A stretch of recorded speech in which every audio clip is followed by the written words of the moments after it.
Olá!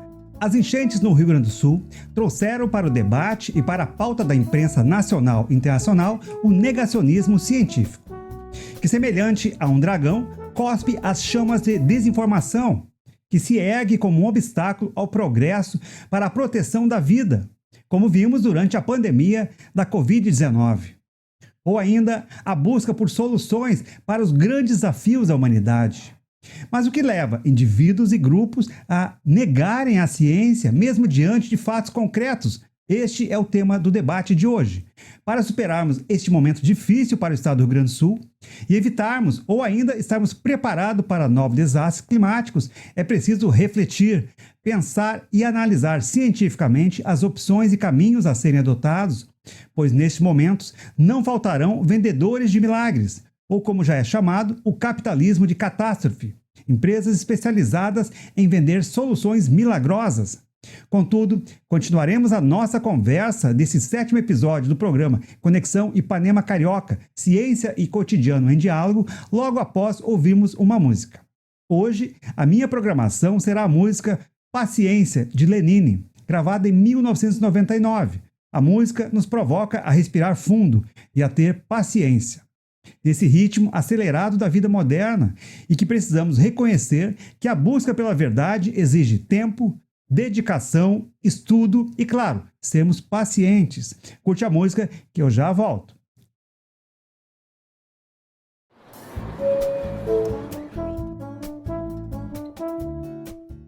Olá, ouvintes da Rádio Ipanema Comunitária FM. É uma satisfação estar aqui para o nosso diálogo em mais um episódio do programa Conexão Ipanema Carioca, Ciência e Cotidiano em Diálogo. Eu sou o professor Rodilon Teixeira, doutor em administração.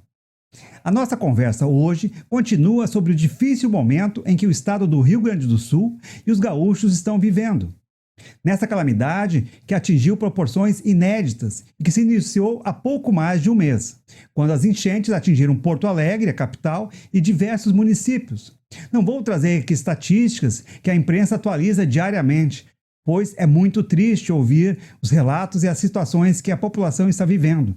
Porém, neste momento difícil, quando algumas pessoas começam a tentar voltar para casa, limpar toda a sujeira, fazer o balanço das perdas, sendo que as vidas que se perderam não têm volta. Mesmo assim, precisamos ter paciência, refletir e pensar, e analisar o que está acontecendo com o nosso meio ambiente. Frente a todo o caos que vive o povo gaúcho, todos os dias a imprensa nacional e internacional tem pautado o tema negacionismo científico. E por que as pessoas negam que a ciência vem avisando há tempo? Como falei, o negacionismo científico é como um dragão que cospe chamas da desinformação, que se ergue como um obstáculo à preservação da natureza e da vida humana. A questão que se coloca aqui, a minha provocação para hoje, é refletirmos. O que leva um indivíduo ou grupo a negarem a ciência, mesmo diante de fatos concretos? Como disse, como vimos a pandemia da Covid-19 e agora nas enchentes do Rio Grande do Sul. Na busca de desvendar as causas e para refletirmos, vou trazer 4 motivos que podem levar pessoas e grupos a negarem a ciência. O primeiro, a sombra dos mitos. Na aurora da civilização, na Idade Antiga, greco-romana, antes da filosofia iluminar o caminho, os mitos reinavam. A filosofia, que é a ciência das ciências, foi a primeira a surgir. Histórias fantásticas explicavam o mundo, mas nem sempre com precisão. Os mitos, os deuses, eram as explicações para todos os fenômenos da natureza e também fenômenos que ocorriam na Terra. Uma enchente dessa teria explicação: os deuses estão bravos com os homens. Vem a enchente. Isso, a filosofia mudou. Então, houve mudança, a ciência veio para essa contribuição. Essa herança mítica pode influenciar o negacionismo, levando alguns a preferir explicações fantasiosas à dura realidade científica. Segundo, ciência sob ataque. Interesses econômicos frequentemente se chocam com as descobertas científicas. Por exemplo, o Protocolo de Kyoto. Ele buscou reduzir cerca de 5% das emissões dos gases do efeito estufa entre 2008 e 2012. Embora 84 países tenham assinado, os Estados Unidos, um dos maiores emissores, abandonaram o tratado. Por quê? Para focar no desenvolvimento econômico. Indústrias poluentes também podem negar as mudanças climáticas para proteger os lucros, prejudicando o planeta, como ocorreu recentemente no Rio Grande do Sul, ao flexibilizar as normas ambientais, a ganância enfrentando a verdade. Terceiro, falta de conhecimento. Nem sempre o negacionismo é mal intencionado. Por vezes, a falta de acesso à educação de qualidade ou a má qualidade da informação recebida podem levar indivíduos a questionarem ou rejeitarem o conhecimento científico. É o que vemos há alguns anos com as fake news.